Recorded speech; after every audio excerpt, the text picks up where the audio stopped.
Hallelujah, praise the Lord. जय मसीह की। आप सबको प्रभु में नमस्कार। मैं 2 हफ्ते से दूर थी और अपनी तबीयत ठीक ना होने के कारण मैं नहीं आ सकी, आउट ऑफ स्टेशन थी और बहुत सारी बातें थी। लेकिन मैं प्रभु का धन्यवाद करती हूँ कि परमेश्वर ने मुझे एक बार फिर से ये मौका दिया है और मैं आज यहाँ आपके सामने उपस्थित हो सकी हूँ और लाइव आ सक रही हूँ। तो मैं दिल से प्रभु का धन्यवाद करती हूँ और उसको महिमा देती हूँ और उसके नाम की तारीफ, प्रशंसा, बड़ाई और गुणानुवाद, जय जयकार करती हूँ। Hallelujah, praise the Lord. आइए हम एक छोटी सी प्रार्थना करें और उसके बाद हम अपने वचन में आगे बढ़ेंगे। और मैं प्रार्थना के पहले ब्रदर डायगो परेरा का भी धन्यवाद करती हूँ, जिन्होंने मुझे अपने फेस में, अपनी पेज में, फेसबुक पर अपने पेज में आने का मौका दिया है। और उनके लिए भी मैं, उनकी मिनिस्ट्री के लिए, उनकी सेवकाई के लिए मैं बहुत आयत से उनसे उनके लिए प्रभु से आशीष मांगती हूँ। Hallelujah, praise the Lord. जय मसीह की। आइए हम एक छोटी सी प्रार्थना करें। धन्यवाद सामर्थी, प्रेमी, अनुग्रहकारी, पराक्रमी परमेश्वर पिता प्रभु जी, हम आपके नाम को ऊंचा उठाते हैं, आपके पवित्र नाम को धन्य कहते हैं, आपके पवित्र नाम की स्तुति महिमा करते हैं। और प्रभु जी, आपने जब हमें यहाँ इकट्ठा किया है प्रभु, हम अपने आप को आपके चरणों पर लेकर आते हैं प्रभु जी। और परमेश्वर पिता, आपकी अगुवाई इस आराधना में, इस सभा के लिए मांगते हैं प्यारे प्रभु परमेश्वर पिता। आपकी उपस्थिति और आपका प्रेजेंस प्रभु परमेश्वर पिता अपने लिए मांगते हैं प्यारे प्रभु जी। और परमेश्वर पिता, प्रार्थना करते हैं प्रभु जी कि जो भी वचन यहाँ आज आप बांटें प्रभु, वो हमारे हृदय रूपी पटिया में लिख जाए प्रभु जी, और हम वचन को करने वाले बने प्रभु परमेश्वर पिता, ना कि सुनने वाले। और प्रभु प्रार्थना करते हैं प्रभु परमेश्वर पिता, क्योंकि आपका वचन कहता है कि धन्य है वो जो परमेश्वर का वचन सुनते और उसको मानते हैं। तो प्रभु जी, आज आप हम सबको धन्य करिए प्यारे प्रभु। सामर्थी, प्रेमी परमेश्वर पिता, और वचन के बोलने वाले आप हों प्रभु, मैं नहीं परंतु आपका आत्मा आपके वचन को हमारे बीच में बोने वाला हो सके। यीशु मसीह के मधुर, मीठे, पवित्र, सामर्थी नाम से इस प्रार्थना को मांगते हैं और सुनने के लिए दिल से धन्यवाद देते हैं, यीशु के मीठे नाम से, आमीन। Hallelujah, praise the Lord. का वचन हम निकालेंगे और ये पाया जाता है उत्पत्ति की किताब और उसके 4 अध्याय में और 1 से 15 वचन। उत्पत्ति और उसका 4 अध्याय और 1 से 15 वचन। और यहाँ पर मैं आपके सामने मैं आपके सामने पढ़ती हूँ यह उत्पत्ति की किताब, उसके 4 अध्याय 1 से 15 वचन को। जब आदम अपनी पत्नी हव्वा के पास गया, तब उसने गर्भवती होकर कैन को जन्म दिया और कहा, मैंने यहोवा की सहायता से एक पुरुष पाया है। फिर उसने उसके भाई हाबिल को भी जन्म दिया। हाबिल भेड़ बकरियों का चरवाहा बन गया, परंतु कैन भूमि पर खेती करने वाला किसान बना।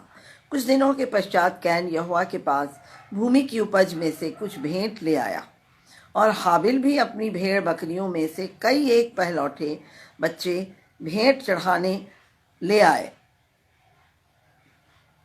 आया और उनकी चर्बी भेंट चढ़ाई। तब यहोवा ने हाबिल और उसकी भेंट को तो ग्रहण किया, परंतु कैन और उसकी भेंट को उसने ग्रहण न किया। तब कैन अति क्रोधित हुआ और उसके मुंह पर उदासी छा गई।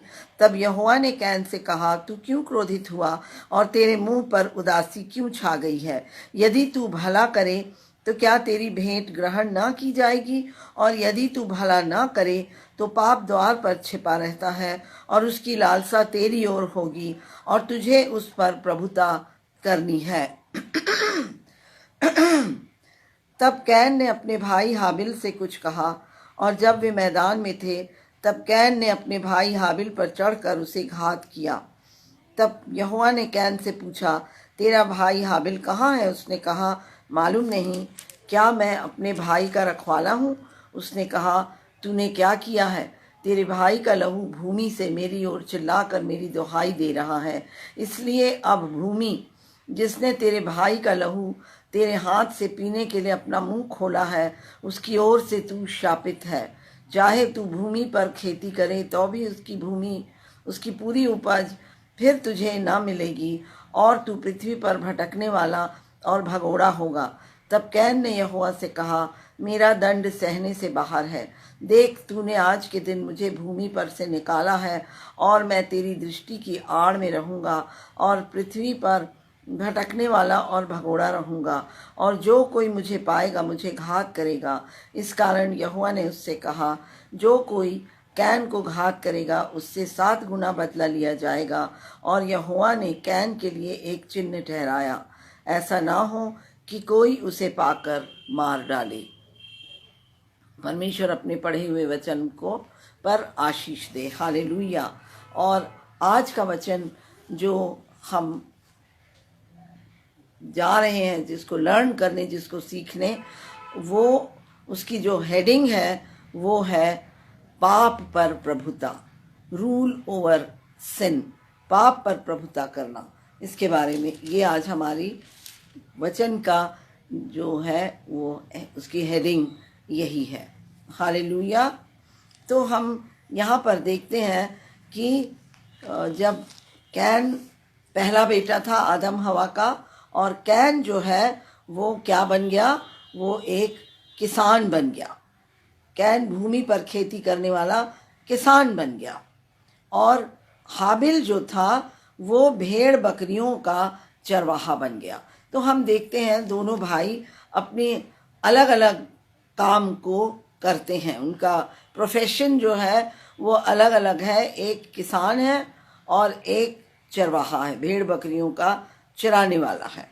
और हम यहाँ पर देखते हैं कि कुछ दिनों के बाद कैन जो है वो अपनी भूमि की उपज में से कुछ भेंट ले आया।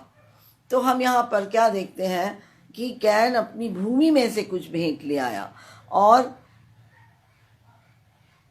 हाबिल भी अपनी भेड़ बकरियों के कई एक पहलौठे बच्चे भेंट चढ़ाने ले आया और उनकी चर्बी भेंट चढ़ाई। तब यहोवा ने हाबिल और उसकी भेंट को तो ग्रहण किया। तो हम यहाँ पर देखते हैं कि कैन जो है वो भूमि की उपज में से कुछ लेके आया, और हाबिल जो है वो अपनी भेड़ बकरियों के पहलौठों में से कुछ लेकर आया। और हम सब जानते हैं कि परमेश्वर ने जब आदम और हवा को बचाया था तो उसने क्या किया था? जब आदम और हवा ने फल खा लिया और परमेश्वर ने उनको नाश होने से बचाने के लिए क्या किया था? परमेश्वर ने उनको नाश होने से बचाने के लिए एक जानवर काटा था और उस जानवर का बलि किया था, और उसकी बलि करने के बाद परमेश्वर ने उसके चमड़े का अंगरखा पहनने को उनको दिया था, और इस तरह से उसने लहू से उनको प्रोटेक्ट कर लिया था आदम और हवा को। तो तब से हम जानते हैं कि आदम और हवा भी ज़रूर भेंट चढ़ाते रहे होंगे, और भेंट चढ़ाने के बाद हम जानते हैं कि परमेश्वर उनको आशीष देता था। और हम जानते हैं कि आदम और हवा के संतान भी इन बात को सीखे होंगे कि क्या भेंट चढ़ाना है।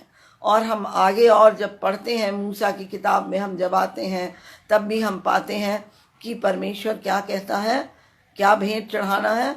जानवर, पशु, पक्षी, कुछ भी, लहू का बलिदान करना था, लहू का भेंट हमको लेकर आना था। लेकिन हम देखते हैं कि कैन जो है वो ऐसा नहीं करता है।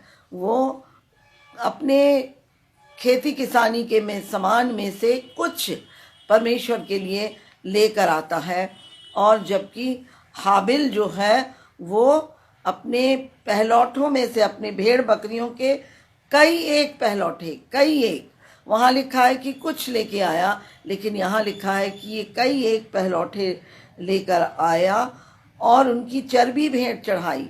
और परमेश्वर के वचन में जब हम आगे जाते हैं तो हम पाते हैं कि परमेश्वर ने कहा है कि तुम चर्बी मेरी है, चर्बी को जब तुम जलाओगे तो वो मेरे पास सुखदायक सुगंध के जैसे हवन होगा, वो परमेश्वर के लिए हवन होगा और वो मेरे लिए सुखदायक सुगंध होगा।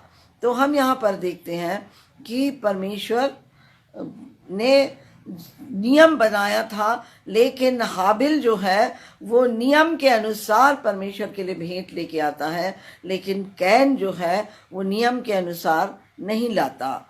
और यहाँ पर 4 वचन में हम देखते हैं कि यहाँ वो उसके लिए, परमेश्वर के लिए बहुत सारी चीज लेकर आता है। और तब लिखा है 4 वचन में, तब यहोवा ने हाबिल और उसकी भेंट को तो ग्रहण किया। तो यहाँ पर हमारे लिए बात है कि वहाँ पर 2 चीज़ें जो ग्रहण की गई। पहली बात कि हाबिल ग्रहण किया गया, और हाबिल के ग्रहण करने के कारण उसकी भेंट जो वो अपने साथ लेके आया था वो भी ग्रहण की गई। तो पहला है कि हाबिल ग्रहण किया गया, हालेलुया। और यहाँ पर हम देखते हैं कि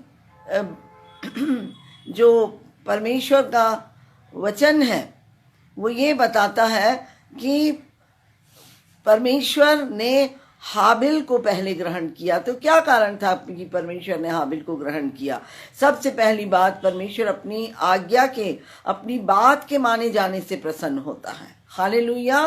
वो अपनी बात के माने जाने से प्रसन्न होता है।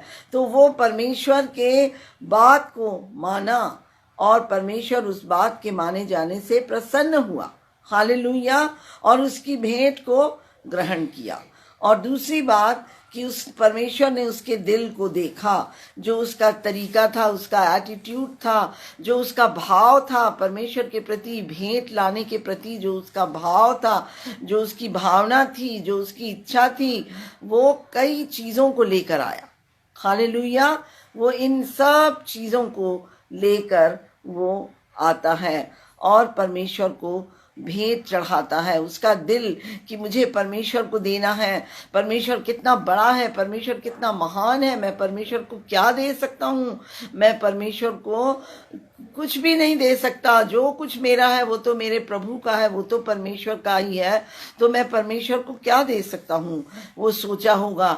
और कई एक पहलौठे अच्छे अच्छे छांट के, और वो निर्दोष, और ये भी लिखा है कि निर्दोष मेमना, पहलौठा और निर्दोष, ऐसी सब चीज़ें। निर्दोष यानी जिसमें कोई डिफेक्ट ना हो, जो काना ना हो, अंधा ना हो, लंगड़ा ना हो, ऐसा बीमारी वाला ना हो, ऐसा दे के परमेश्वर को भेंट चढ़ाना था। तो हम देखते हैं कि हाबिल की भेंट, हाबिल को पहले लिखा है कि परमेश्वर ने हाबिल को पहले ग्रहण किया, हालेलुया। और हाबिल को ग्रहण किया और उसकी भेंट को तो ग्रहण किया। तो हम पहले देखते हैं कि परमेश्वर ने हाबिल का मन देखा, हाबिल की आत्मा देखी, हाबिल की भावना देखी, हाबिल की सब चीज़ों को उसने देखा और परमेश्वर को वो प्रसन्न आया, उसकी आज्ञाकारिता देखी, उसके मन के भाव को देखा, उसके वेश को देखा, और तब परमेश्वर ने पहले हाबिल को एक्सेप्ट किया, और हाबिल को एक्सेप्ट करने के कारण उसकी भेंट भी अपने आप परमेश्वर के चरणों में ग्रहण की गई। और अगर परमेश्वर हाबिल को रिजेक्ट करता तो हाबिल की भेंट भी ग्रहण ना की जाती। लेकिन यहाँ हम पाते हैं कि परमेश्वर ने हाबिल को ग्रहण किया। और फिर हम 5 वचन में आते हैं और यहाँ पर लिखा है, परंतु कैन और उसकी भेंट को उसने ग्रहण ना किया। तो यहाँ पर हम देखते हैं कि परमेश्वर जो है वो कैन की भेंट को ग्रहण नहीं, कैन को ग्रहण नहीं किए। पहले लिखा है हाबिल और उसकी भेंट को ग्रहण किया, और फिर बाद में लिखा है कि उसने कैन और उसकी भेंट को ग्रहण नहीं किया। तो हम पाते हैं कि परमेश्वर कैन को भी ग्रहण नहीं करता है।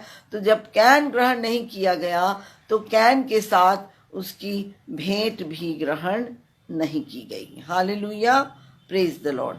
तो यहाँ पर हम क्या देखते हैं कि कैन का जो गिफ्ट है वो रिजेक्ट हो गया, और उससे उसका कारण हमने देखा कि परमेश्वर ने क्या कहा था, उसके अंदर आज्ञाकारिता नहीं थी, उसने लहू का बलिदान नहीं लेकर आया, वो अपने खेती किसानी के सामान में से कुछ जो उसको समझ में आया लेकर आया। और उसकी भावना कैसी थी, उसका भाव कैसा था, उसकी क्या चाहत थी, उसकी क्या इच्छा थी, ये सब बातों को भी हम देखते हैं।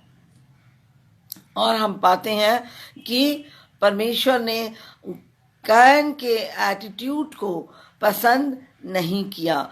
कैन के जो दिल था, कैन का जो मन था परमेश्वर को भेंट चढ़ाने के प्रति, परमेश्वर को वो ग्रहण योग्य नहीं लगा, इसलिए परमेश्वर ने कैन को एक्सेप्ट नहीं किया।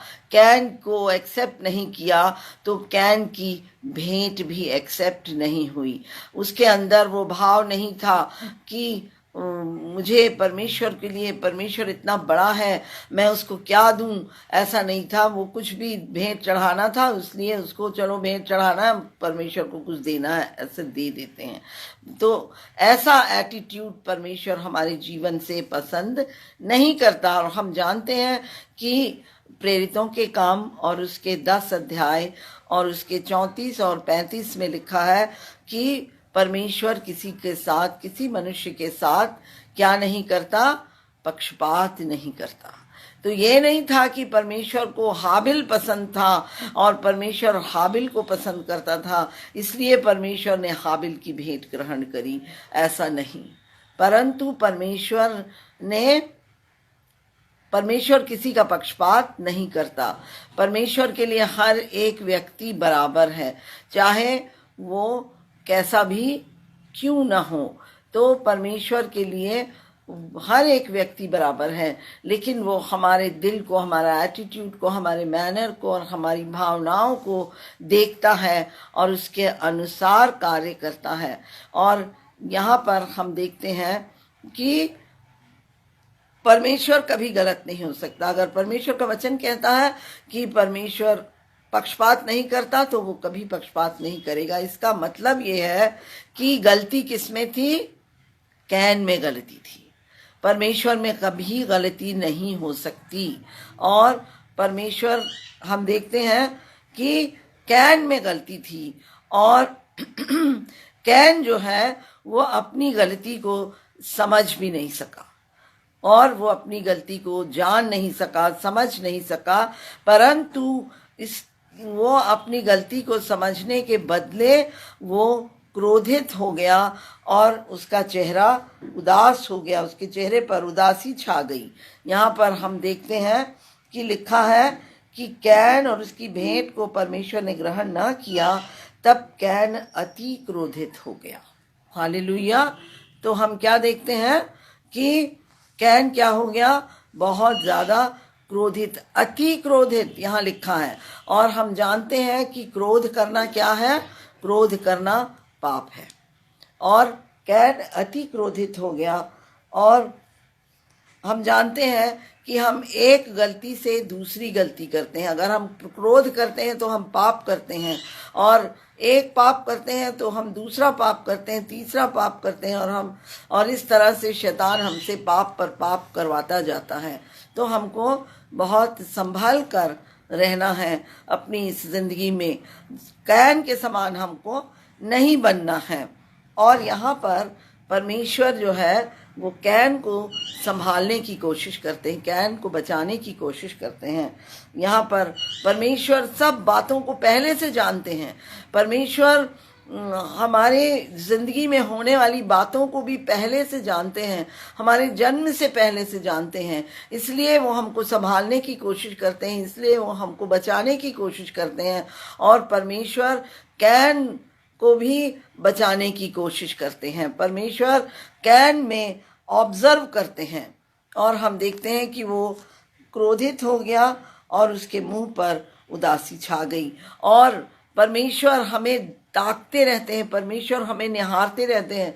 परमेश्वर के वचन में लिखा है कि उन्होंने हमारे चित्र को अपनी हथेली में खोदा है और हमेशा हमें अपनी आंखों के सामने रखते हैं। तो हम यहाँ पर क्या देखते हैं कि कैन भी परमेश्वर की दृष्टि में था और परमेश्वर ने उसको संभालना चाहा उस बुराई से जो वो करने जा रहा था। और परमेश्वर 6 वचन में हम देखते हैं कि परमेश्वर ने देखा, और परमेश्वर हमारे दिल की बातों को जानते हैं। मनों का जांचने वाला कौन है? मनों का जांचने वाले हमारे परमेश्वर हैं। और यहाँ पर हम देखते हैं कि परमेश्वर कैन को और आगे पाप करने से बचाने की कोशिश करते हैं। हालेलुया। परंतु कैन और उसकी भेंट 6वां वचन में, तब यहोवा ने कैन से कहा, तू क्यों क्रोधित हुआ और तेरे मुंह पर उदासी क्यों छा गई है?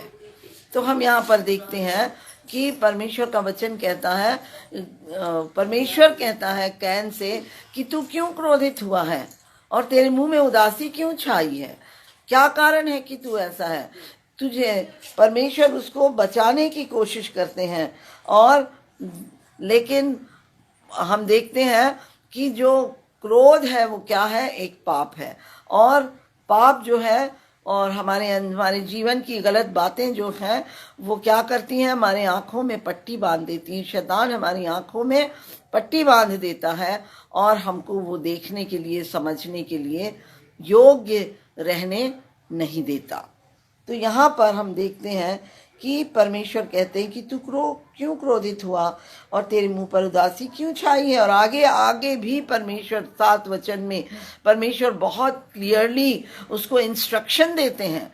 परमेश्वर उसको बचाने की कोशिश करते हैं। परमेश्वर 7वें वचन में उसको संभालने की और बहुत क्लियर एक्सप्लेनेशन देते हैं और संभाल रहे हैं उसको। यदि तू भला करे तो क्या तेरी भेंट ग्रहण ना की जाएगी? परमेश्वर बता रहे हैं कि तुझ में कुछ गलती है, तूने भला नहीं किया है, तूने गलत किया है और उसके कारण, तेरे कारण ही तेरी भेंट ग्रहण नहीं की गई है। तो हम यहाँ पर देखते हैं कि परमेश्वर कैन को समझा रहे हैं, परमेश्वर कैन को इंस्ट्रक्ट कर रहे हैं, बचा रहे हैं, बता रहे हैं और कह रहे हैं यदि तू भला करे तो क्या तेरी भेंट ग्रहण ना की जाएगी, और यदि तू भला ना करे तो पाप द्वार पर छिपा रहता है। यदि हम भला नहीं करते, हम गलत करते हैं, हम बुराई करते हैं, हम पाप करते हैं, तो हम जानते हैं परमेश्वर ने बड़ी स्पष्टता से कहा कि कैन देख, तूने गलत किया है और पाप द्वार पर खड़ा है और तू अपने आप को संभाल ले। परमेश्वर कैन को बचाने की कोशिश कर रहे हैं, कैन को संभालने की कोशिश कर रहे हैं, लेकिन हम देखते हैं और पाप द्वार पर छिपा रहता है। जैसे हम जानते हैं कि शैतान फाड़ खाने वाले भेड़िए की तरह परमेश्वर के बच्चों के पीछे पड़ा रहता है कि कब वो उनको फाड़ खाए, कब वो उनको गिराए, कब वो उनको परमेश्वर से दूर करे और सारी बातों से वो अलग करे। तो हम देखते हैं कि यहाँ पर वो कह रहे हैं परमेश्वर कि पाप द्वार पर छिपा रहता है, और आगे बताते हैं कि और उसकी लालसा तेरी ओर होगी। पाप का, शैतान का लालसा क्या रहता है कि वो कैसे परमेश्वर के बच्चों को, परमेश्वर के लोगों को परमेश्वर से दूर करे, परमेश्वर से अलग करे। कैन कौन था? परमेश्वर का बेटा था, परमेश्वर की संतान थी, आदम और हवा का बेटा था। परमेश्वर उससे प्यार करता था और परमेश्वर उसकी चिंता करता था, परमेश्वर उसकी परवाह करता था। लेकिन आज कैन ऐसी हाल में आ गया है जहां उसकी आंखों में पट्टी बंध गई और वो अपनी गलती को नहीं समझ रहा है और वो क्रोधित हो गया और उसका चेहरा उदास हो गया, उसका चेहरा लटक गया। क्या परमेश्वर कभी गलत कर सकता है? कैन को समझना चाहिए था कि गलती मुझ में है, गलती परमेश्वर में कभी नहीं हो सकती है।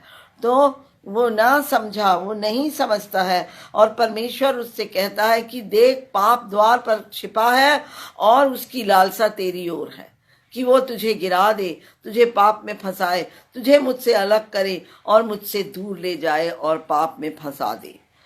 और आगे परमेश्वर कहते हैं बड़ी स्पष्टता से, जो हमारे लिए बहुत ज़रूरी बात है, और वो कहते हैं कि और तुझे उस पर प्रभुता करनी है। यहाँ पर हम देखते हैं कि पाप द्वार पर छिपा है और उसकी लालसा हमारी ओर है, लेकिन परमेश्वर कह रहे हैं कि वो द्वार पे छुपा हो या कहीं भी रहे और उसकी लालसा तेरी ओर है, लेकिन तुझे उस पर प्रभुता करना है। हमको उस पाप से, उन बातों से जो द्वार पर छुपा है और उसकी लालसा से के ऊपर हमको प्रभुता करना है, हमको उन बातों पर जय पाना है, हमको उसको अलाउ नहीं करना है कि वो हम पर जय पाए। और यहाँ पर परमेश्वर पिता बड़ी ही स्पष्टता से कैन को समझाते हैं, और जो बात परमेश्वर कैन को समझाते हैं वो हमको भी समझाते हैं। हालेलुया। और हम सब जानते हैं कि इसी तरह से शैतान हमारे भी पीछे पड़ा रहता है कि वो किस तरह हमें फाड़ खाए और हमको पाप में गिराए, हमारे आंखों में पट्टी बांध दे कि हम न देख सके न समझ सके। शैतान हमें कैसे हराता है, शैतान हमें कैसे गिराता है? हमारे माइंड के द्वारा। परमेश्वर का वचन कहता है रोमियो की किताब उसके 12 अध्याय के 2 वचन में कि इस संसार के सदृश ना बनो, परंतु तुम्हारे मन के बदलते जाने से। ये मन परमेश्वर का, आज हमको क्या करना है? हमको परमेश्वर के वचन से अपने मन को भर लेना है, ताकि जब शैतान हम पर अटैक करे, जब हम पर वार करे, जब वो द्वार पर छुपा है भाड़ खाने वाले भेड़िए की तरह, कि वो हमको परमेश्वर से अलग करे और दूर ले जाए और पाप में फंसाए और पाप में गिरा दे, तब क्या होता है? तब क्या होना है?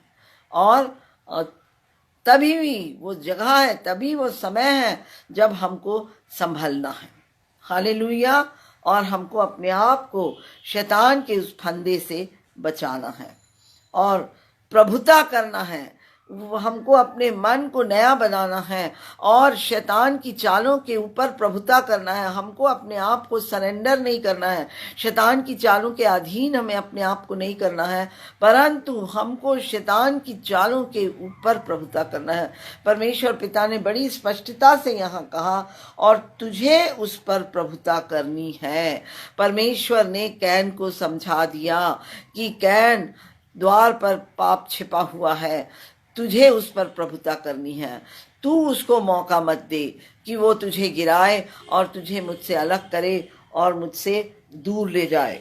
लेकिन यहाँ पर हम देखते हैं कि कैन की आंखों में पट्टी बन गई थी, पाप की पट्टी बन गई थी, क्रोध की पट्टी बन गई थी, और वो अति क्रोधित हुआ और वो बातों को, अपनी गलती को समझने के योग्य न रहा। उसके अंदर ये नम्रता खत्म हो चुकी थी कि वो अपने आप को नम्र करे और दीन करे और ये कहे कि मैं गलत हूँ। तो यहाँ पर हम देखते हैं कि जो डेविल जो है वो इसी तरह से हमको गिराने की कोशिश करता है और हमको फंसाने की। और हम एक छोटी उंगली अगर हम जब देते हैं शैतान के हाथ में, तो वो हमारी कलाई पकड़ता है, फिर वो हमारे बाजू पकड़ता है और वो हमको अपने फंदे में घेर लेता है। और यही काम उसने किया कैन के साथ, और कैन ने अपने आप को दे दिया। कैन उस पर प्रभुता नहीं कर पाया, और कैन परमेश्वर से, कैन किससे क्रोधित हुआ? कैन जो है, किससे क्रोधित हुआ? परमेश्वर से क्रोधित हुआ। क्या हम परमेश्वर से क्रोधित हो सकते हैं कभी? वो तो पाप है। परमेश्वर तो कभी गलत नहीं करता। परमेश्वर के जीवन में कभी भी कोई बात गलत नहीं होती है। तो हम देखते हैं कि वो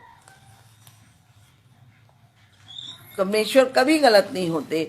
लेकिन हम क्या देखते हैं कि कैन अंधा हो गया, कैन की आंखें बंद हो गईं, कैन ने उंगली पकड़ाई और कलाई पकड़ाई और पूरा अपने आप को शैतान को समर्पित कर दिया। और उंगली से हम जानते हैं कि उसके बाद जब उंगली पकड़ाई और उसने अपने आप को उस पाप के जो द्वार पर छपा था उसके अधीन कर दिया। कैन उसके अधीन हो गया, जबकि प्रभु उससे कह रहे हैं, परमेश्वर उससे बात कर रहे थे और परमेश्वर उसे समझा रहे थे और परमेश्वर उसे बता रहे थे कि क्या बता रहे थे कि तुझे उस पर प्रभुता करना है, कैन तुझे उस पर प्रभुता करना है, कैन तुझे उस पर प्रभुता करना है। लेकिन कैन की आंखों में पट्टी और वो समझ न सका और उसने क्या किया, उसके अपने आप को उसके अधीन कर दिया, क्रोध से भर गया। और क्रोध जो है, अति क्रोध जो है वो क्या है, अपराध को लेकर आता है। अपराध करते हैं और उसके मन में अपने ही भाई के प्रति, जो इतना अच्छा भाई था उसका, उस भाई के प्रति उसके मन में जेलसी आ गई। क्या भाई की गलती थी?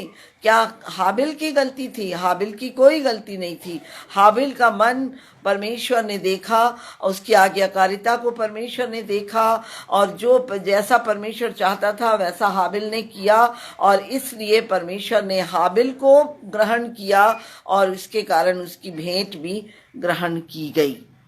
लेकिन यहाँ पर हम क्या देखते हैं कि उसके अंदर जेलसी आ गई और उसने, कैन ने वो नहीं किया जो परमेश्वर उसको बता रहा था, जो इंस्ट्रक्शन परमेश्वर उसको दे रहा था, उसके प्रति कैन जो है वो इग्नोरेंट हो गया। उसके प्रति उसने ध्यान नहीं दिया, उसकी तरफ उसने ध्यान नहीं दिया, इग्नोरेंट हुआ और वो क्या किया, वो काम किया जो उसे नहीं करना चाहिए था।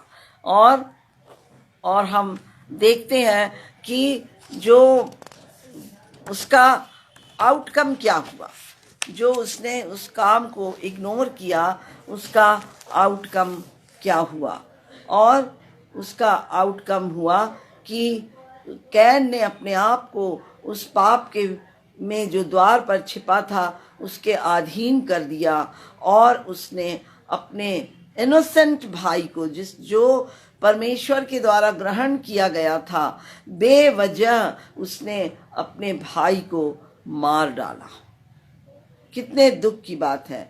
तो हम देखते हैं कि तब कैन ने, 8 वचन में हम देखते हैं कि तब कैन ने अपने भाई हाबिल से कुछ कहा और जब वे मैदान में थे तब कैन ने अपने भाई हाबिल पर चढ़कर उसे घात किया। यहाँ पर जो क्रोध था, अति क्रोधित हुआ, तो वो क्रोध अपराध में बदल गया, जेलसी में बदल गई और धीरे और फिर वो मर्डर कर देता है, अपने ही भाई का मर्डर करता है। तब यहोवा ने कैन से पूछा, तेरा भाई हाबिल कहाँ है? उसने कहा, मालूम नहीं, क्या मैं अपने भाई का रखवाला हूँ। तो हम देखते हैं कि उसकी समझ बुद्धि जो है वो इतनी भ्रष्ट हो गई। किसकी? कैन की बुद्धि इतनी भ्रष्ट हो गई कि वो ये भी नहीं समझ सका कि परमेश्वर सब कुछ देखता है और परमेश्वर की दृष्टि से कुछ भी छुपा नहीं है और वो परमेश्वर ऑलरेडी जान रहा है कि मैंने क्या किया है। और वो हम देखते हैं कि उसने कहा 10 वचन में, तूने क्या किया है? तेरे भाई का लहू भूमि से मेरी ओर चिल्लाकर मेरी दुहाई दे रहा है। तो यहाँ पर हम देखते हैं, यहाँ एक हमारे लिए बहुत बड़ी बात है कि हाबिल एक साधारण इंसान था और परमेश्वर का भय मानने वाला था और उसका लहू परमेश्वर को पुकार रहा था, उसका लहू परमेश्वर को चिल्लाकर परमेश्वर से बातें कर रहा है। और यहाँ पर हम देखते हैं कि अगर हाबिल का लहू परमेश्वर से बातें कर सकता है तो हमारे प्रभु यीशु मसीह का लहू, जिसने हमारे लिए अपनी जान दे दी, हमारे लिए अपना लहू बहा दिया, अपने लहू का, अपने शरीर का एक एक बूंद उसने हमारे लिए बहा दिया। और आज यीशु का लहू परमेश्वर पिता से हमारे लिए बातें करता है। हालेलुया। हमारी रक्षा करने के लिए, हमारी जान बचाने के लिए, और हमारे चंगाई के लिए, हमारे छुटकारे के लिए, हमारे पापों की क्षमा के लिए, और बहुत सारी बातें जो हमारी ज़िंदगी में हैं उन सब से छुटकारे के लिए परमेश्वर का वचन, हम परमेश्वर का लहू पिता से, यीशु का लहू पिता से बातें करता है। जब हाबिल का लहू पिता से बातें कर सकता है तो यीशु का लहू भी हमारे लिए, हमें बचाने के लिए, हमें छुटकारा देने के लिए पिता से बातें करता है। Hallelujah, praise the Lord. बहुत बड़ी बात है कि हाबिल का लहू पुकार रहा था और यीशु का लहू भी आज हमारे लिए पुकारता है, हमारी चंगाई के लिए, छुटकारे के लिए। Hallelujah, praise the Lord. और फिर हम देखते हैं आगे, परमेश्वर पिता कैन से कहते हैं, इसलिए अब भूमि जिसने तेरे भाई का लहू तेरे हाथ से पीने के लिए अपना मुंह खोला है, उसकी ओर से तू श्रापित है। तो देखिए, वो परमेश्वर उसको बचाने की कोशिश कर रहा था। परमेश्वर उसको पहले से बोल रहे थे और बता रहे थे कि पाप जो द्वार पर छुपा है उसके ऊपर तुझे प्रभुता करना है। हमें पाप के ऊपर प्रभुता करना है, पाप के अधीन हमको नहीं होना, हमको अपने आप को नहीं देना है। और उसने उसको इग्नोर किया, उसने परमेश्वर के वचन की ओर ध्यान नहीं दिया, और वो क्या हो गया? श्रापित हो गया, शापित इंसान बन गया। और लिखा है, आशीष भी उसके हाथ से छिन गई। चाहे तू भूमि पर खेती करे तो भी उसकी पूरी उपज फिर तुझे ना मिलेगी। तो हम देखते हैं कि उसने परमेश्वर की बातों को, परमेश्वर हमको समय से पहले बचाना चाहते हैं, रोकना चाहते हैं, लेकिन हमको रुकना है। हालेलुया। हमको परमेश्वर की आवाज़ को सुनना है, समझना है, परमेश्वर के वचन को समझना है और उस पाप पर प्रभुता करना है, और तब हम बचा लिए जाएंगे। तो भी यहाँ पर हम देखते हैं कि वो श्रापित हो गया, और तू उसकी उपज, चाहे भूमि पर खेती करे, उसकी पूरी उपज फिर तुझे ना मिलेगी। उसकी आशीष छिन गई, उसकी आशीष उसके पास से चली गई कि पूरी भूमि की पूरी उपज तुझे ना मिलेगी। चाहे तू कितना भी मेहनत कर ले और कितना भी क्यों ना कुछ कर ले, भूमि की उपज तुझे नहीं मिलेगी। और तू पृथ्वी पर भटकने वाला और भगोड़ा होगा। तो हम यहाँ देखते हैं कि कैन जो है वो श्रापित इंसान हो गया, उसके पास से आशीष छिन गई और वो भटकने वाला और भगोड़ा इंसान बन गया। लेकिन हम यहाँ क्या देखते हैं, तब कैन ने यहोवा से कहा, मेरा दंड सहने से बाहर है। सबको अपने दंड की और अपनी परेशानी की चिंता लगती है। यहाँ पर कैन के अंदर पश्चाताप की आत्मा नहीं आई कि प्रभु मैंने अपने भाई को बेवजह मारा। उसको अपनी सजा की लग रही है कि मेरा दंड सहने से बाहर है। उसने किस कारण से अपने भाई को दंड दिया, किस कारण से उसने अपने भाई का जीवन छीन लिया। आज जबकि वो परमेश्वर के दृष्टि में ग्रहण योग्य था, उसके बाद भी हम देखते हैं कि वो हाबिल जीवित ना रहा। वो हाबिल कैन के द्वारा मार डाला गया, लेकिन उसको अपना दुख ज़्यादा लग रहा है। लेकिन देख, तूने आज के दिन मुझे भूमि पर से निकाला है और मैं तेरी दृष्टि की आड़ में रहूंगा। तो यहाँ पर भी हम क्या देखते हैं कि परमेश्वर की दृष्टि की आड़ में चला गया वो। हम लोग क्या करते हैं, हम दुआ मांगते हैं कि प्रभु हमें अपनी दृष्टि में बनाए रख। हम तेरा धन्यवाद करते हैं कि तूने हमें अपने हथेली में खोदा है, और प्रभु हमें हमेशा अपनी दृष्टि में बनाए रखिए। हमारी दुआ है, ये हमारी प्रार्थना है परमेश्वर से। लेकिन यहाँ पर हम क्या देखते हैं कि उसकी परमेश्वर की दृष्टि की आड़ में वो चला गया।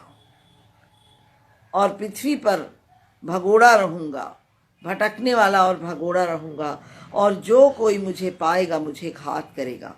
इस कारण यहोवा ने उससे कहा, देखिए परमेश्वर के चरित्र को हम क्या देते हैं। परमेश्वर सिद्ध है, परमेश्वर सिद्ध है, परमेश्वर में कोई गलती कभी नहीं पाई जाती और कभी कोई गलती हो ही नहीं सकती।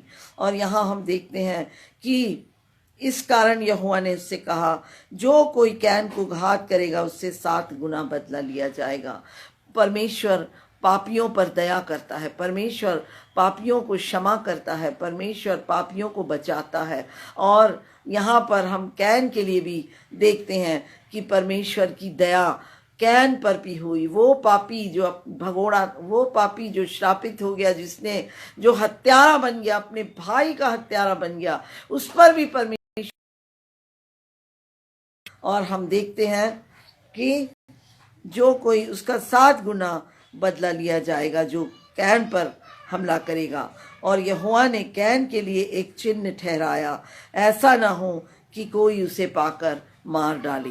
परमेश्वर ने ये नहीं किया कि तूने अपने भाई को मारा है इसलिए तुझे भी कोई मारेगा, परंतु परमेश्वर ने उसके लिए एक चिन्ह ठहराया और उसको बचा लिया। तो हम देखते हैं कि इस तरह से हमने देखा कि हमको पाप पर प्रभुता करनी है। हमको ये याद रखना है, परमेश्वर ने पहले से कैन को समझाने की कोशिश की कि हमको पाप पर प्रभुता करना है, और उसी रीति से हम को अपने आप को बचाना है। द्वार पर खड़ा, हमको ये याद रखना है कि पाप द्वार पर खड़ा है, शैतान छिपा हुआ है और हमको घात करने के लिए, हमको मारने के लिए ताक लगाए बैठा है। परमेश्वर से दूर ले जाने के लिए वो हमको ताक लगाकर बैठा हुआ है।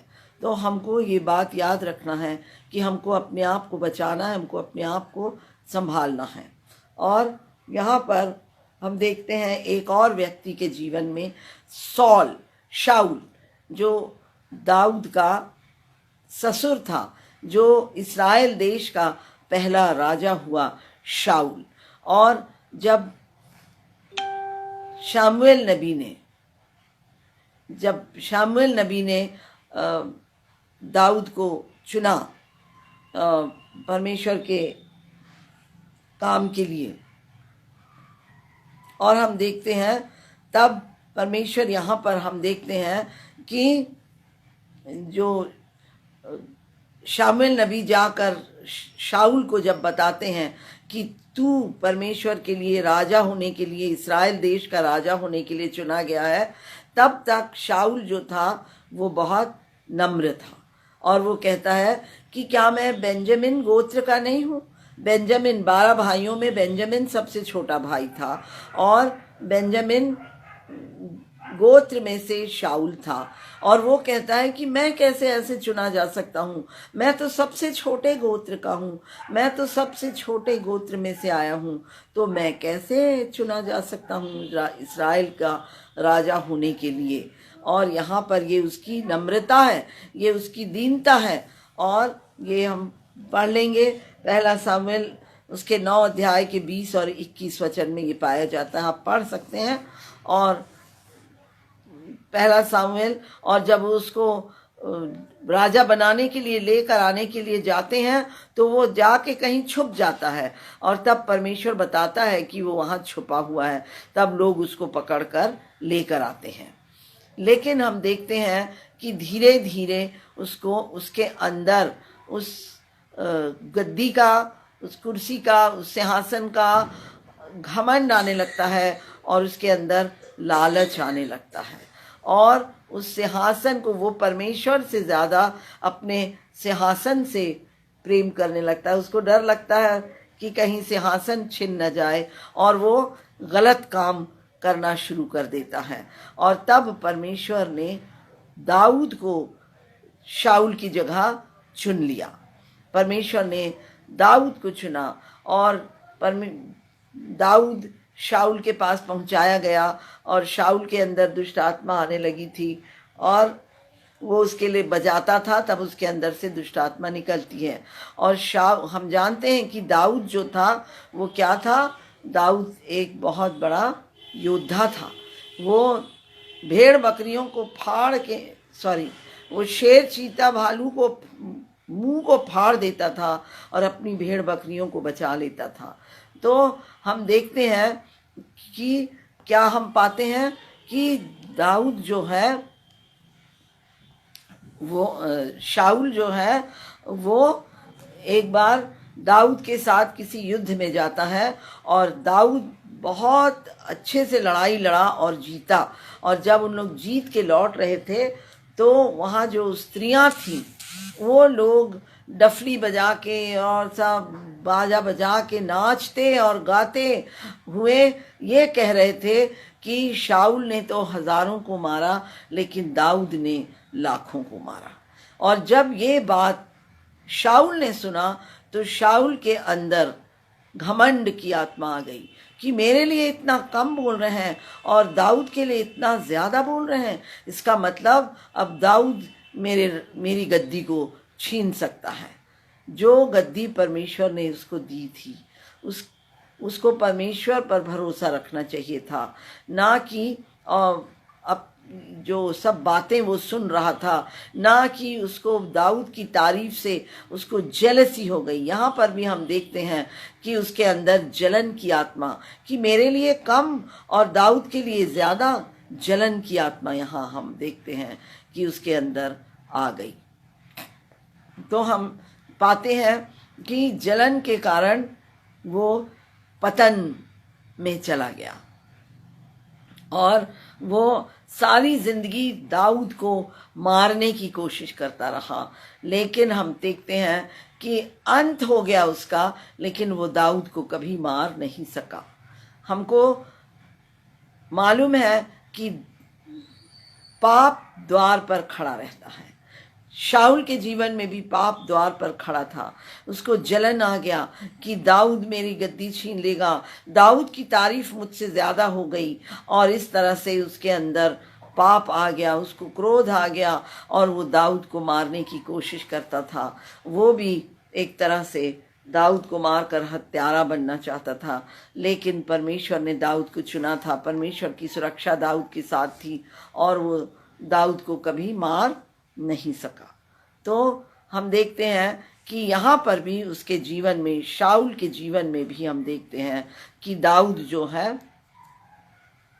शाऊल जो है उसके जीवन में भी प्रभुता उसको उस पाप से जो द्वार पर छुपा था शैतान के ऊपर प्रभुता करना था, लेकिन वो प्रभुता नहीं कर पाया। और ठीक तो हम देखते हैं इस तरह से शाऊल भी प्रभुता नहीं कर पाया। और हम तीसरा एक व्यक्ति देखेंगे और वो है दाऊद।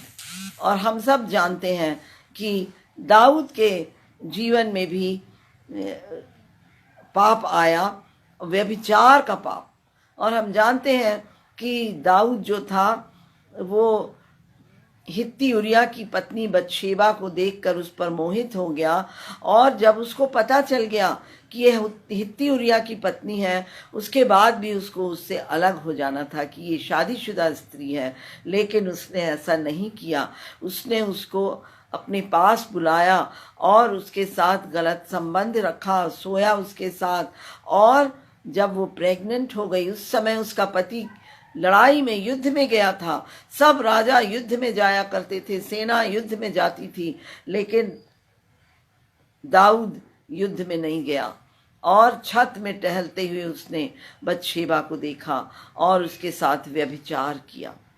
और व्यभिचार करके जब वो प्रेग्नेंट हो गई, उसने उसके पति को बुलाकर अपने पाप को छुपाने की कोशिश किया। लेकिन हम देखते हैं कि हित्ती उरिया एक बहुत अच्छा इंसान था। जैसे हाबिल अच्छा था, हम देखते हैं वैसे ही हित्ती उरिया भी बहुत अच्छा एक इंसान था। और वो कहता है कि जब मेरे साथ वाले युद्ध के मैदान में हैं तो क्या मैं युद्ध में को छोड़कर अपनी पत्नी के साथ जाके सोऊं क्या? और मैं ऐसा नहीं कर सकता। और वो नहीं गया।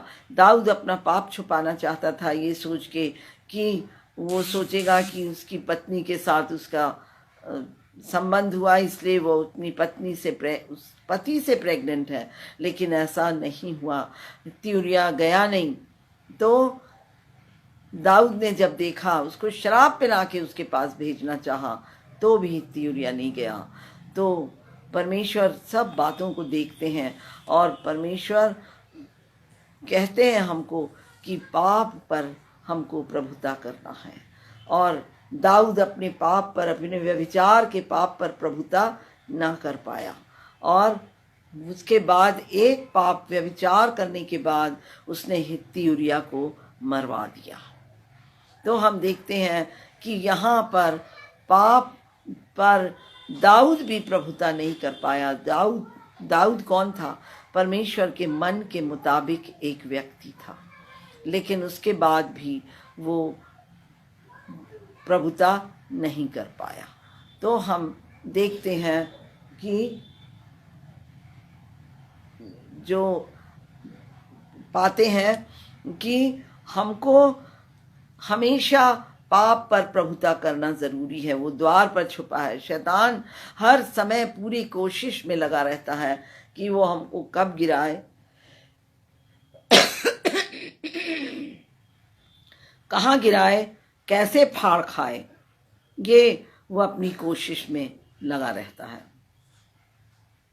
इसलिए हमको परमेश्वर का वचन कहता है कि हमने पढ़ा कि उत्पत्ति की किताब 4 अध्याय में, और यदि तू भला न करे, 4 अध्याय के 7 वचन में, और यदि तू भला न करे तो पाप द्वार पर छिपा रहता है और उसकी लालसा तेरी ओर होगी। पाप की लालसा हमारी ओर होगी, लेकिन कहता है परमेश्वर, और तुझे उस पर प्रभुता करनी है। हम सब के जीवन में ऐसे समय आते हैं और सब शैतान पूरी कोशिश में लगा रहता है कि वो क्या करे, वो फाड़ खाए। लेकिन परमेश्वर क्या कहते हैं कि पाप पर प्रभुता कर। जब ऐसी परिस्थिति हमारे जीवन में आती है तो हमको अपने उस आए हुए, उस द्वार पे छिपे हुए पाप के ऊपर प्रभुता करना है, उसको कुचलना है और जयवंत होना है। हमको हारना नहीं है, हमको जयवंत होना है, आगे बढ़ना है और जय प्राप्त करना है, ताकि हम पाप पर प्रभुता कर पाए जैसा परमेश्वर चाहता है उसके वचन के अनुसार। तो आइए, आज जब परमेश्वर हमसे कहते हैं कि पाप पर प्रभुता करो, तुझे उस पर प्रभुता करना है, जैसा कि उत्पत्ति की किताब और उसके 4 अध्याय में हमने पढ़ा, तो उसी के अनुसार और उसके 7 वचन में हमको वैसा ही करना है और तुझे उस पर प्रभुता करना है। उस पाप पर, उस द्वार में जो छिपा है, उस पर हमें प्रभुता करना है। और आज परमेश्वर आपसे कह रहा है कि उस पर प्रभुता करना है। हमको कैन के समान नहीं बनना है जो अपने आप को पाप के अधीन कर दिया। हमको शाऊल के समान नहीं बनना है जो प्रभुता ना करके, पाप पर प्रभुता ना करके उसके अधीन हो गया। दाऊद के समान नहीं बनना है, परंतु हमको उस पर प्रभुता करना है। Hallelujah, praise the lord. Yeshu के लहू की जय। परमेश्वर इस वचन को आशीषित करें। Hallelujah, praise the Lord.